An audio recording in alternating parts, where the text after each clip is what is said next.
Approximately 400 years ago, there was a small pond and on its bank was a huge banyan tree.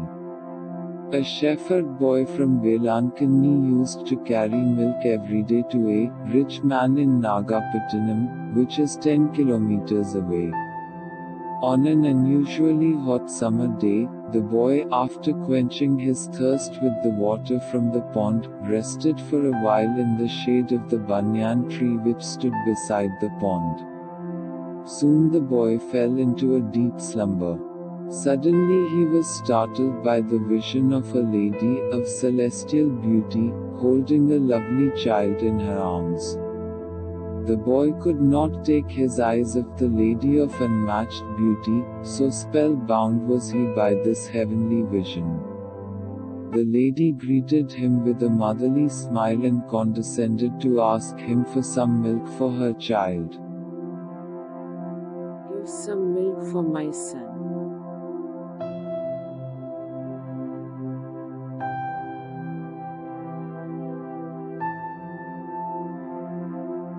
He joyfully gave her some milk for her child. Then, Our Lady disappears. A few years after her apparition to the shepherd boy, Velankanni was privileged to be blessed with another apparition of the Blessed Mother, and this time, to a poor lame boy of the village. At the close of the 16th century, there was a poor widow in the village of Velankanni, with a son who was congenitally lame. In order to eke out their existence, the lame boy would sell buttermilk at a place known as Nadu Thitu. It was a slightly elevated spot, where there was a huge banyan tree with outstretched branches. The widow would carry the lame boy and leave at Nadu Thitu with a pot of buttermilk. The boy sold the buttermilk to weary wayfarers who would take shelter from the sweltering heat under the tree. On an extremely hot day, the boy was waiting for his customers, but as no one turned up, he was a little disappointed. But his disappointment turned into joy when, in the twinkling of an eye, he saw a lady of stunning beauty standing before him, holding a baby of dazzling beauty in her arms. The mother and child were attired in impeccable white garments. The lady looked at the boy with a charming smile and asked him for a cup of buttermilk for the child. "Give some buttermilk for my son."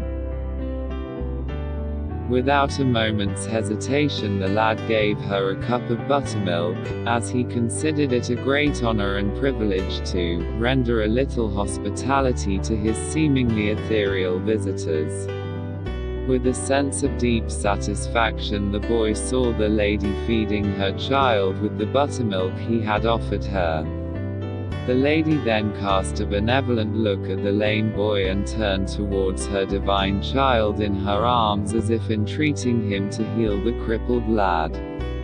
The mother's silent request was instantaneously answered. Without the boy realizing it, a miracle had been wrought on him, but he kept on gazing at his distinguished visitors as though entranced. The lady gratefully acknowledged the youth's generosity and requested another favor of him.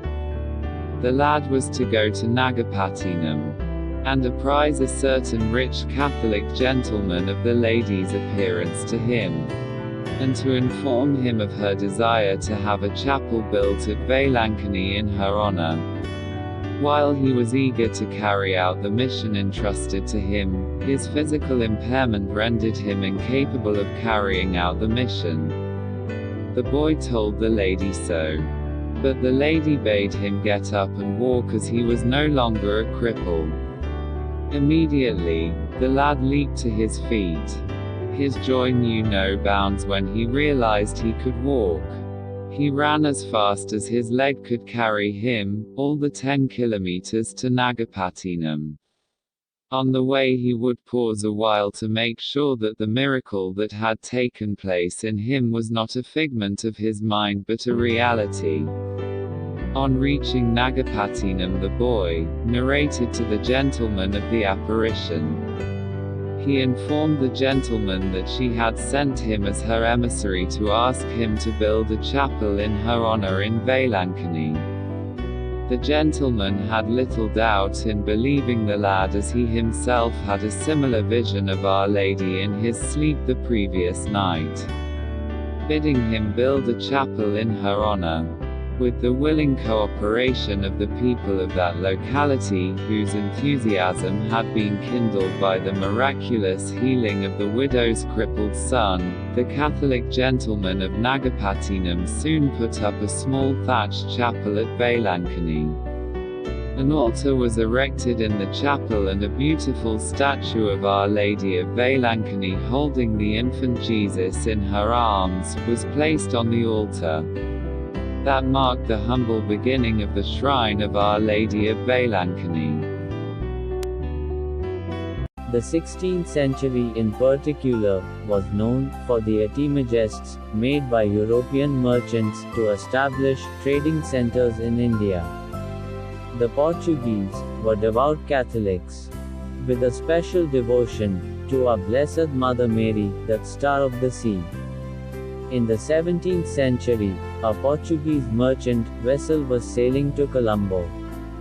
While it was cruising towards the west to reach the Bay of Bengal, it was caught in a violent storm.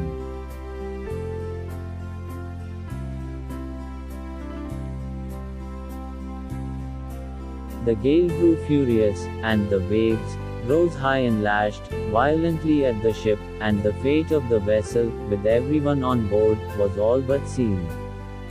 The helpless sailors instinctively fell on their knees, and, with all the fervor their sinking souls could muster, besought Mary's help.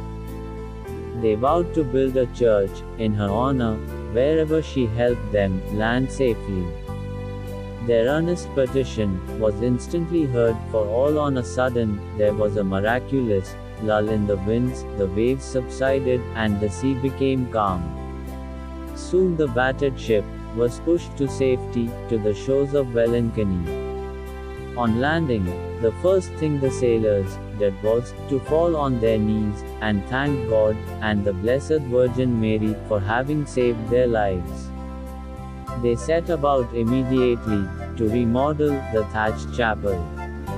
Remarkably, all these extraordinary events took place on September 8, the feast of the birth of the Blessed Virgin Mary.